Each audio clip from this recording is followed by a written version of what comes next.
me feel like it make you go and get some money, get some money. Ooh, yeah. Whitney Houston may have been murdered. That's industry trick number one. Guess who was the first person to do that? Clive Davis. Clive Davis does that a lot.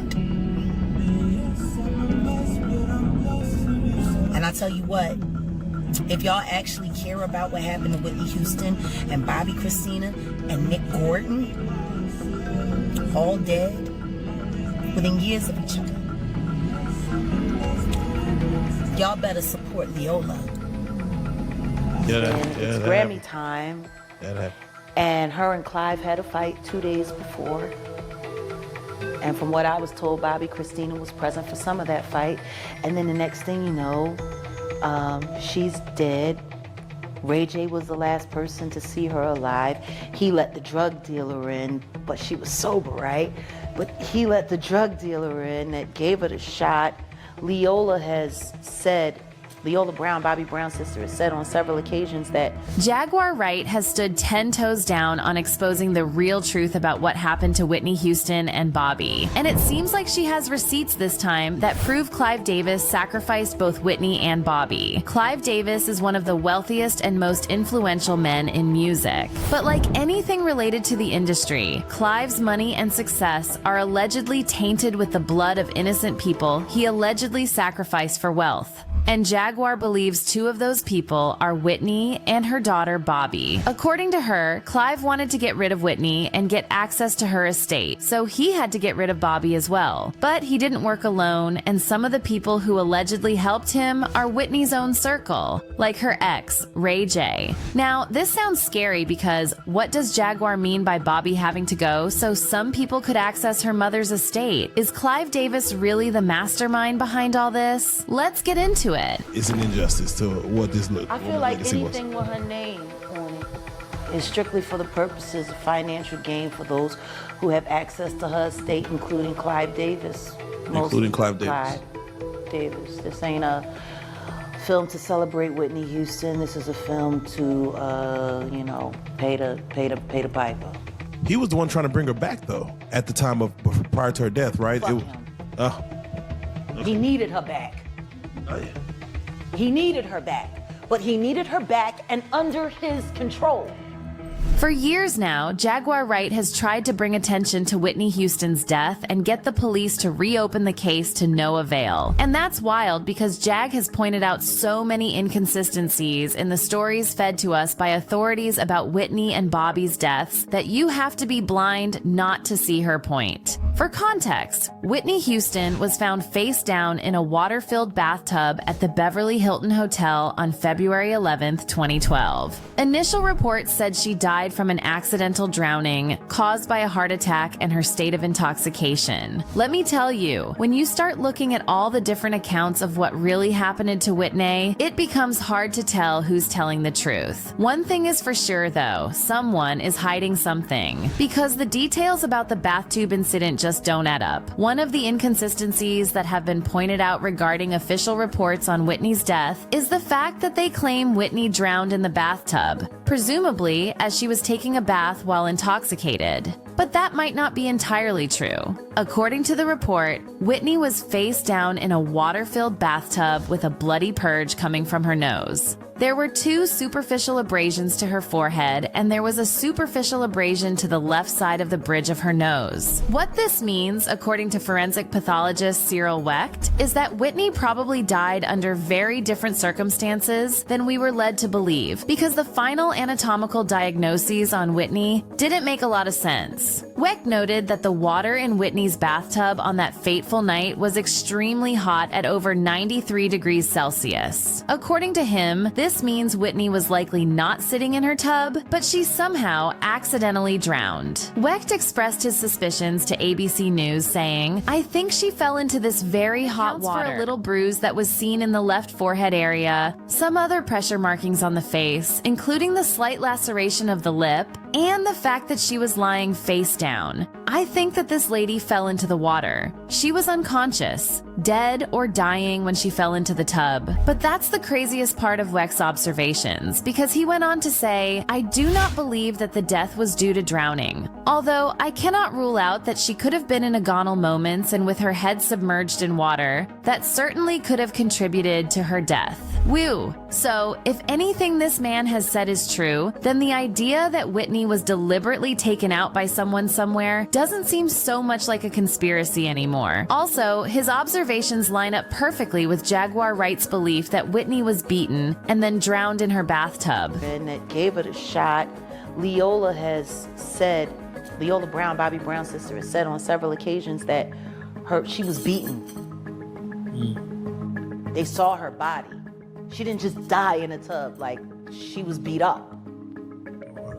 And because if she was chilling in her bathtub and happened to have a heart attack, how come she had abrasions on her face? Where did the bus lip come from? And let's not even talk about the fact that the water in her bathtub was near boiling point. How could she have been bathing in such hot water in the first place? It seems more realistic that she was attacked first and then thrown into the tub of hot water by someone who forced her head into the water until she drowned or left her unconscious in the tub until she eventually drowned. What's even crazier is that a private investigator named Paul Hubel claims he has evidence that Whitney was murdered and that he has presented the FBI with that information. Paul Hubel is an ex-cop who has also probed the deaths of other high-profile celebrity drugs cases and suspicious deaths. And according to him, Whitney was taken out by two thugs sent by high-powered East Coast drug dealers to collect on a $1.5 million debt. According to Hubel, there is CCTV footage capturing both men going into Whitney's suit on that fateful night. Hubel claimed that these two men were unknown to most people at the Beverly Hilton that night, so they could have easily passed through without suspicion. But he also added that not all the people there were unaware of the presence of both men, and some of the people closest to Whitney might have known them. Another suspicious fact about Whitney's death is the fact that by the time investigators got there, some things in her room had been removed or moved to a different location from where they originally were at the time of the incident. The coroner in charge of Whitney's case reported that when he got to her hotel room, Whitney's California driver's license had been removed from the wallet, which was inside the purse. He also added that prior to my arrival, the majority of the Decedent's prescription medication bottles had been removed from a brown bag that was on the top of the table in the southeast corner of the living room and then placed on top of that same table.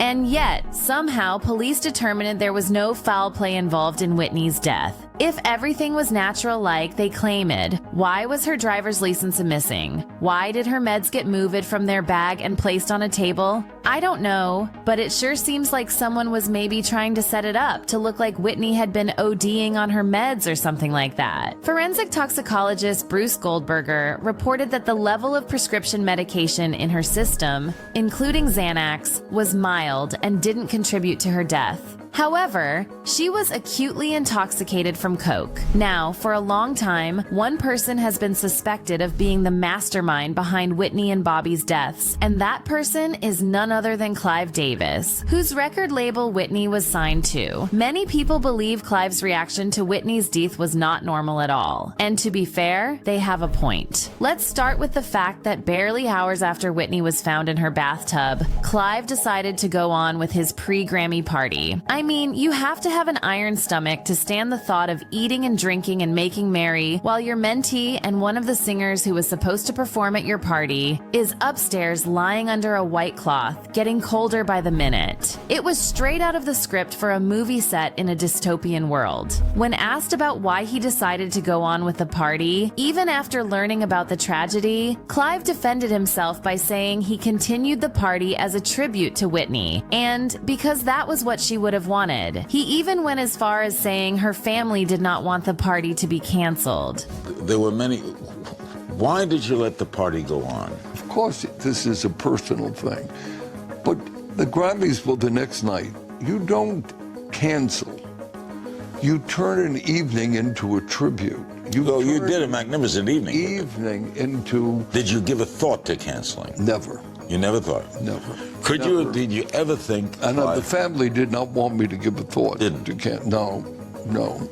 Mind you, by family, Clive was talking about Whitney's mother, who had just had to face the reality that she would have to bury her daughter, and Whitney's 18-year-old daughter, who now has to accept that her mother will not be there to navigate adulthood with her. In what universe does any of these people want the party to go on? Even Whitney's best friend, Chaka Khan, has come forward to debunk Clive's claim that continuing the party is what Whitney would have wanted. According to her, Whitney was not the type of person to say, the show must go on. If anything, she would have wanted everything to pause.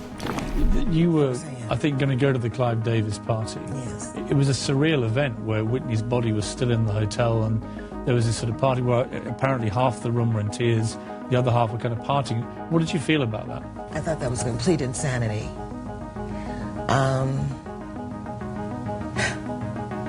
And knowing Whitney, I don't believe that she would have said, the show must go on. She was the kind of woman that would say, stop everything. I'm not going to be there.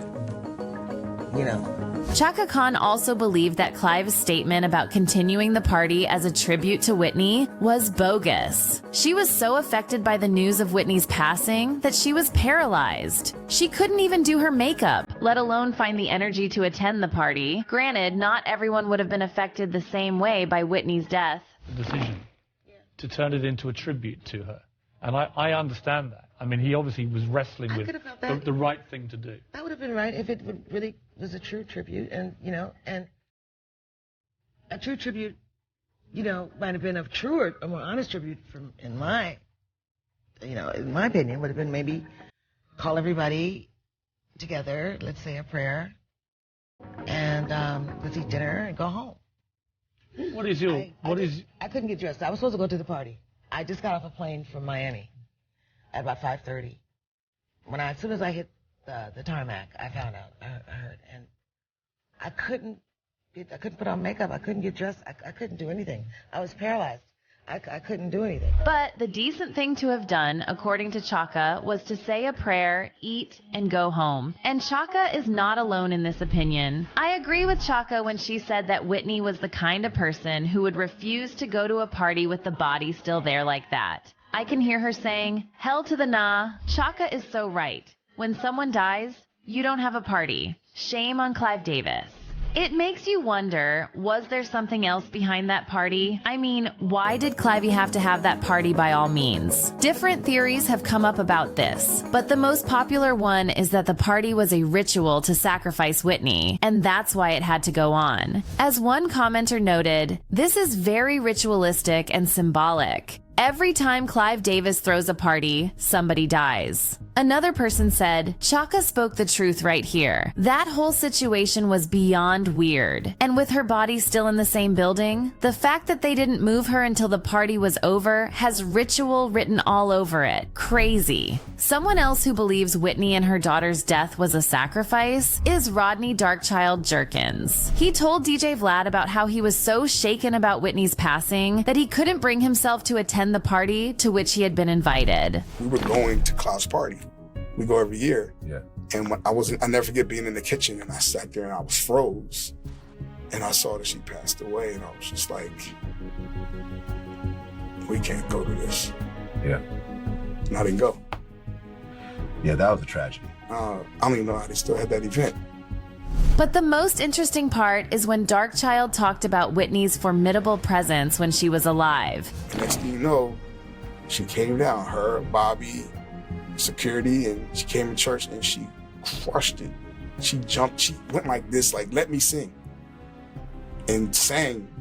And that's what I mean, like, Whitney different, man. Like, Whitney was, and we kept in contact, and then funny, like three months before she passed away, she came to visit me. He narrated how, once, Whitney attended service at his family's little church and sang so beautifully for the congregation. From how he talked about her, you could tell that Whitney had a bright light around her, so it's no wonder people tried to snuff it out. Another twist to Whitney's tragic story is the fact that she seemed to have known that there were dangers surrounding her shortly before she passed away. Her family had started started expressing concern that Whitney seemed really stressed out. She was losing weight and relying heavily on substances, even though her family believed she was trying to stop using. There was also the fact that she had mild throat issues due to her excessive smoking, which made her nervous about losing her voice. Just 2 days before she passed away, Whitney crashed an interview Clive, Brandy, and Monica were having and seemed to pass a note to Brandy while repeatedly saying, "drown." I stopped it.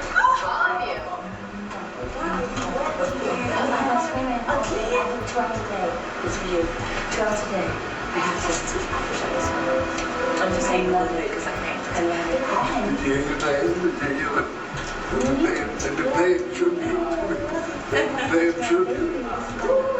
It's my dad. It's my dad.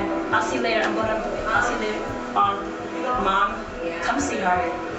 Come say hi to Come say hi to your godfather.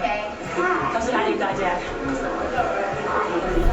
Nobody knows what the true content of that note is, but sources say Whitney believed Clive was trying to replace her with Brandy, and she was trying to warn Brandy of how dangerous Clive was. The crazy thing is, Clive and Whitney had a great relationship from the point when Whitney got signed by his record label. He was kind of a mentor to her, but sources say that Clive had Whitney under an iron fist control, and Whitney was getting tired of it. She was getting more and more difficult to be managed or kept quiet, and Clive wanted to end their relationship. But Whitney was, well, Whitney Houston. She was making Clive a heck ton of money, so he could let her go when she was no longer serving his needs, but not before milking her dry for everything she was worth. And what better way to milk a legend's legacy than by staging a sensational death and profiting from it? According to some sources, Whitney visited Clive days before she passed away, and when she left him, she allegedly appeared disheveled and disoriented. She was reportedly sweating, and there was blood dripping down her legs. We don't know what transpired between Whitney and Clive during the meeting, but it seems downright scary, and gives us one more clue that Clive might have sacrificed Whitney. Jaguar has pointed out that Clive Davis is one of the few people with something to gain from Whitney's death.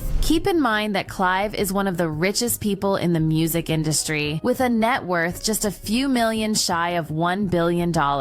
Many people believe that you don't get to own that type of money without doing some shady things behind closed doors. So, it is likely that Clive only wanted to sacrifice Whitney for her money, as some of her family members believe. For example, Leola Brown, Bobby's aunt, went on air to say she believes Whitney and Bobby were murdered. I believe that somebody killed my niece, just like they killed her mother. Bobby Christina Brown's aunt Leola Brown is claiming in an Inside Edition exclusive that she thinks her niece was murdered. Nick murdered Bobby Christina. When Nick gets arrested, everything will fall like dominoes. According to her, many people wanted Bobby dead because they wanted access to Whitney's estate, and Bobby was in the way, so they had to take her out. Several people that wanted Bobby Christina dead, but I think the purpose of her death was to gain full access to Whitney Houston. Leola also believes Nick Gordon is part of the people responsible for Bobby's death, and she says when he finally gets arrested, the entire operation will fall like dominoes. As we know, barely 3 years after Whitney died, her only child, Bobby Christina Brown, was found face down in a bathtub in her home in Alpharetta, Georgia. She was alive and breathing at the time, but upon arrival at the hospital, Bobby had to be placed in an induced coma. 6 months later, Bobby passed away in hospice care at the age of 22. The autopsy revealed that she had large amounts of drugs in her system, which led her to drown accidentally. Still, the medical examiner's report could never confirm whether Bobby's death was an accident or if it was intentional. And then, in July 2020, Nick Gordon, Bobby's ex who also discovered her body, died from an alleged drug overdose. The similarities in Whitney and Bobby's deaths have made people people suspect for years that there was some foul play involved in their deaths. I mean, it is either that or life's twisted joke that mother and daughter were found face down in their bathtubs 3 years from each other. Something just doesn't seem right about that. So it makes sense that Whitney and Bobby's relatives also weren't satisfied with official reports about their deaths. Besides Leola, Bobby Brown, Whitney's ex-husband, has also expressed dissatisfaction with the official reports. He once came out to say he believes Nick Gordon provided Whitney and his daughter Bobby with the drugs that led to their deaths. Jaguar also shares this belief, saying Nick was working with Ray J and Clive Davis to kill both women. According to Jaguar, Ray J was one of the people who last saw Whitney alive, and he was the one who allowed the drug dealer to enter Whitney's room and give her drugs. Ray J and Whitney Houston were in a relationship during the last days of... Why did you leave and not come back?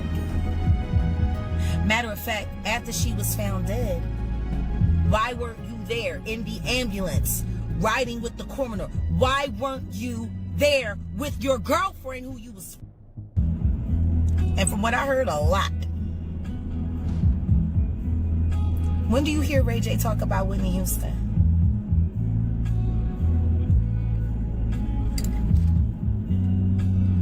I mean, maybe Whitney was just a job.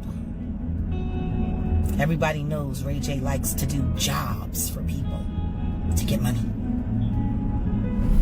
Jaguar went as far as saying Clive wanted access to Whitney's estate, and he would stop at nothing to get it, even if it meant wiping out the entire family. If that is true, it would explain why Bobby died just a few years after her mother. It would also explain why Nick died a few years after Bobby, because he likely knew something incriminating about Bobby's death and was threatening to talk. It's also likely whoever was responsible for Whitney's death just wanted to tie up loose ends. Jaguar Wright is on a mission to expose all the shady things in the industry that make it unsafe for women, especially young women. She has vowed not to stop until she can confidently tell women that music is a safe career to venture into so that they don't fall victim to predators like Whitney and Bobby did. Knowing Hollywood, Jaguar probably has a long way to go, but fans seem to appreciate the work she has done so far. One fan encouraged her, saying, "Speak the truth. Never back down from the truth. That's the truest form of love. You've got silent support from those of us who nobody knows." Another one said, "Love you, Jag. Speaking truth to power." And yet another said, Jaguar Wright made several points. Many won't acknowledge what she's saying because of their relationships with the people she's calling out, and she's never had the popular vote, but I'm for anyone telling their truth. So, does this mean Jaguar is right about her claims that Clive Davis is the mastermind behind Whitney and Bobby's deaths? Well,